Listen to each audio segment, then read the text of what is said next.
હું છું પ્રીતિ। મહત્વના સમાચાર। વિસાવદર પેટા ચૂંટણીમાં રાજકારણ હવે વધુ ગરમાયું છે। આમ આદમી પાર્ટીના ઉમેદવાર છે ગોપાલ ઇટાલિયા, તેમના પર ભાજપના સમર્થકોએ હુમલો કર્યો। ગોપાલ ઇટાલિયા પર હુમલો કર્યાનો આક્ષેપ કરવામાં આવી રહ્યો છે। ગોપાલ ઇટાલિયા અને આમ આદમી પાર્ટીના જે કાર્યકર્તાઓ છે તે ધરણા પર ઉતરી ગયા છે, તો મોડી રાત્રે પોલીસ સ્ટેશનમાં ધરણા પર બેઠા હતા। આપના ઉમેદવાર ગોપાલ ઇટાલિયાના આક્ષેપ, જેમાં ભાજપના સમર્થકોએ પથ્થરમારો કર્યાનો આક્ષેપ કર્યો છે। જીવાપરામાં રાત્રિ સભામાં ગાળાગાળી પણ કરાઈ હતી।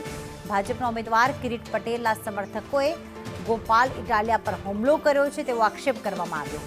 ભાજપના કોર્પોરેટર નાસિર મહેતરના ભાઈએ હુમલો કર્યો હતો। કોર્પોરેટર કમલેશ રીબડિયાના પુત્રએ ગાળાગાળી પણ કરી હતી।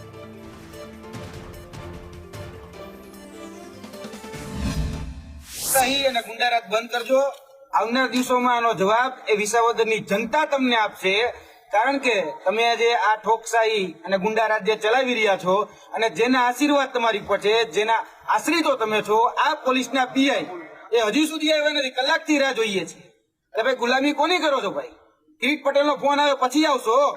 નાસિર મહેતરના ગુંડાઓ, જે કિરીટ પટેલના ખાસ સમર્થકના ગુંડાઓએ અમારી ઉપર પથ્થરમારો કર્યો અને આ ભાજપના કોર્પોરેટર કમલેશ રીબડિયાના કુપુત્રએ ગાળાગાળી કરી।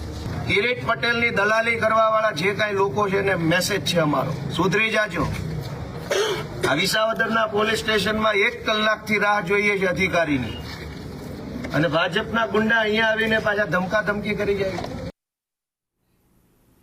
તો રાજસ્થાનથી ગુજરાત